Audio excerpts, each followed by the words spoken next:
Special economic Jones ఎక్కడి నుంచి copy కొట్టాం మనం? ఇది special economic SEZ special economic zone, the most important zone. SEZ ప్రతి డిస్టిక్, ప్రతి స్టేట్ క్యాపిటల్లో ఖచ్చితంగా ఉంది. ఈ మధ్యలో డిస్టిక్ క్యాపిటల్స్లో కూడా జోన్స్ డెవలప్ అయ్యాయి. దాని పేరు ఏంటంటే that is called as special economic zone. We copied from China. What is the model? In China in 2000 year they came up with an innovative idea whereby they will demarcate one area. మనం చూస్తూ ఉంటాం కదా, industries area, Musheerabad area, ఒక ఏరియాని special economic జోన్లో demarcate చేస్తుంది government. Demarcate చేసి ఏం చేస్తుందంటే export related companies, goods and services related companies ఎవరైనా ఉంటే మేము భూమి మీకు ఫ్రీగా ఇస్తాము, లేకపోతే అక్కడ మీకు వాటర్ ఫెసిలిటీ ఇస్తాము, లేకపోతే అక్కడ మీరు కరెంటు కట్టాల్సిన అవసరం లేదు, కరెంటు బిల్ కట్టాల్సిన అవసరం లేదు అని చెప్పేసి వాళ్ళకి భూమి అలకాట్ చేస్తుంది అన్నమాట. లేకపోతే అక్కడ వాళ్ళకి ఇన్సెంటివ్స్ ఇస్తుంది, అక్కడ వాళ్ళకి కొన్ని సబ్సిడీస్ ఇస్తుంది. అలా డిమార్కేట్ చేసినటువంటి ఏరియా పేరే special economic zone, which is a very successful model in China and is also a successful model in India. కానీ చైనాలో ఇండియాలో డిఫరెన్స్ ఏంటంటే the special economic zones in China were been limited only for goods, means manufacturing sector. But in India what happened, we don't have that much of manufacturing sector, so we give it to services. Now services sector is dominating the SEZ. But original ga SEZ పెట్టడానికి కారణం ఏంటంటే manufacturing sector use అవ్వాలి. Manufacturing sector labour ఇంటెన్సివా లేకపోతే service sector labour ఇంటెన్సివా? Manufacturing sector. అందులో ఎక్కువ మంది పని చేస్తారు. ఫర్ ఎగ్జాంపుల్ చెప్పండి, manufacturing sector cement, steel, automobiles, these all are called as manufacturing sector. Service sector and information communication technology, ICT related companies and software companies. అది ఒక 10,000 మందిని జనరేట్ చేస్తే మ్యానుఫ్యాక్చరింగ్ కంపెనీ 50,000 మందిని జనరేట్ చేస్తుంది. So SEZ exclusive demarcated area which will be called as, very important, which will be called as foreign territory. Which will be called as foreign territory. Foreign territory అంటే ఇక్కడ వర్తించేటటువంటి tax ఇక్కడ వర్తించదు.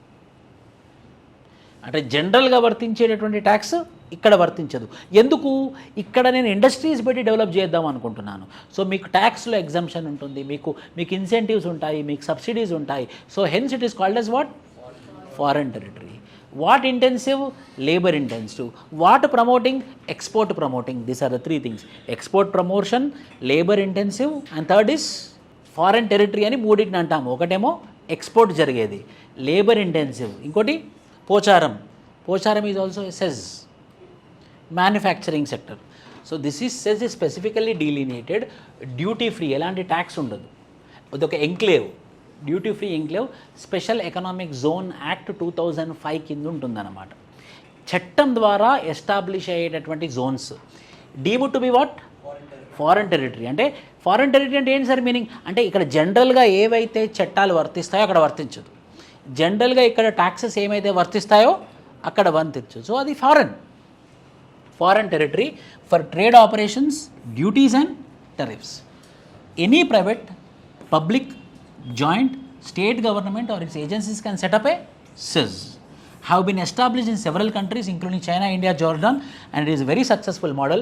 ఇంతకుముందు దాన్ని ఏమనే వాళ్ళం అంటే ఎక్స్పోర్ట్ ప్రాసెసింగ్ జోన్స్ అనేవాళ్ళము, తర్వాత free zones అన్నాము, తర్వాత ఇండస్ట్రియల్ ఎస్టేట్స్ అన్నాము. Now it got established as size.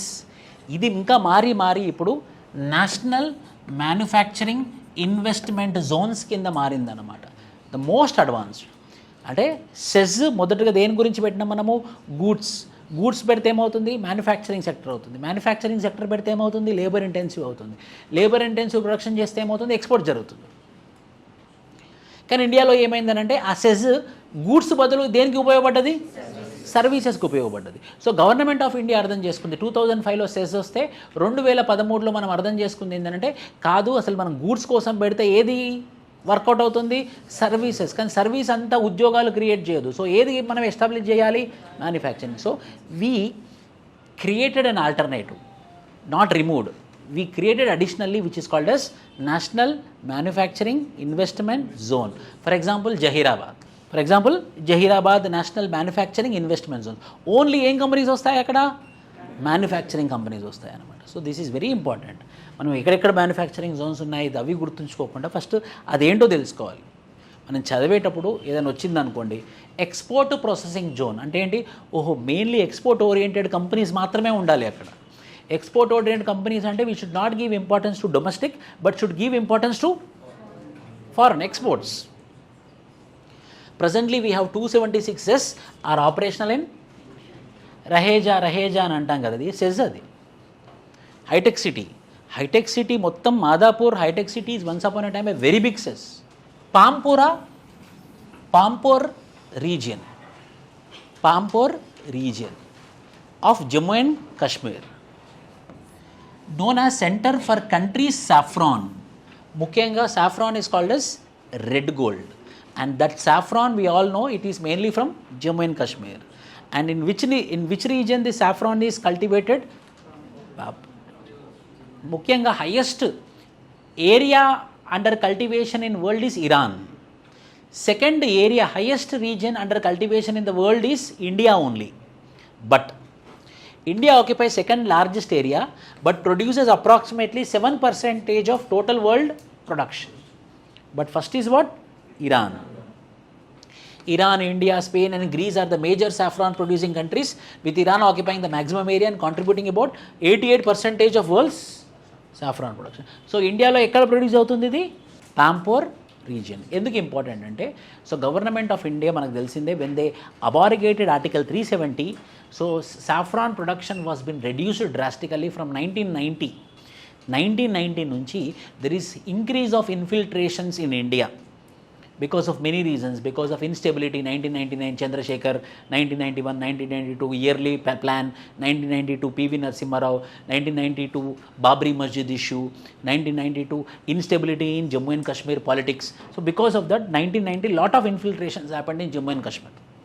అప్పటి నుండి ఏమైందనంటే ఒక్కసారిగా సాఫ్రాన్ ప్రొడక్షన్ అంతా పడిపోయిందన్నమాట. So 2023 what happened, because of abrogation of article 370, again the saffron production started skyrocketing, hence it is in the ఏ ప్రాంతంలో పండుతుంది saffron, and it is also called as red gold. It is technically called as crocus sativus, as saffron crocus.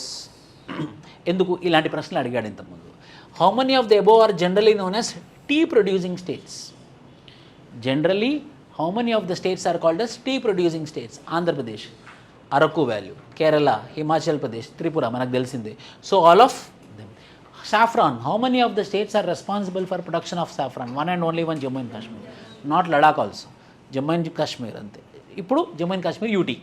Ennore oil spill,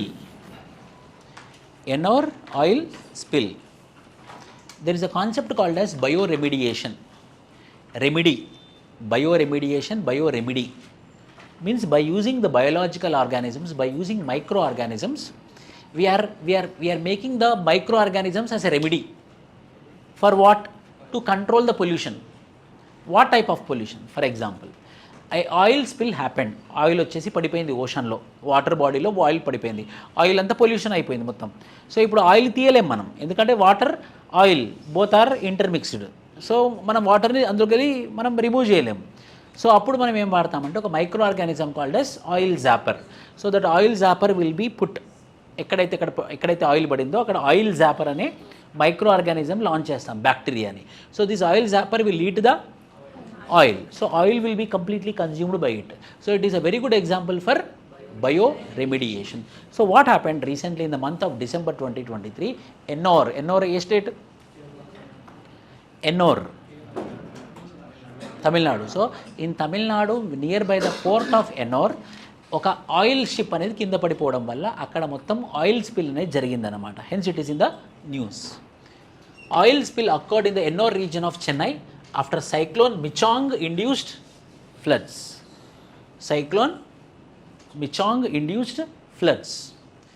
Oil spill originating from Chennai Petroleum Corporation refinery has spread across 20 square kilometers in the sea. Release of liquid petroleum hydrocarbon into the environment, especially marine. Bioremediation technology, ఏం వాడతాం మనం? Oil Zapper. Example is oil zapper. Developed by whom? Terry. An eco-friendly technique of using the bacteria to get rid of oil pollution. ఇంకో example, oilivorous, jointly developed by Terry and Indian Oil Corporation Limited, additional bacterial strain that makes it more effective against sludge and crude oil with high sulfur content. So 2 examples are there. One is called as oil zapper by Terry, the Environment Research Institute. Terry ante the Environment Research Institute, and oilivorous, yes, Terry and Indian Oil Corporation. ఇవి రెండు దేనికి best example? బయోరెమిడియేషన్కి best example. Cyclone Michaung వల్ల జరిగిందనమాట. Was a moderate which formed in bay of Bengal during 2023.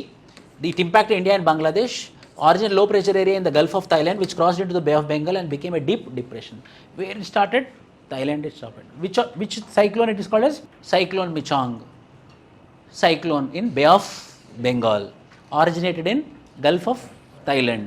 దానివల్ల ఎన్నో oil spill జరిగింది. ఏమేమి బయోరెమిడియేషన్ మెథడ్స్? ఆయిల్ జాపర్ ఒకటి, ఆయిలివోరస్ ఎస్ ఒకటి.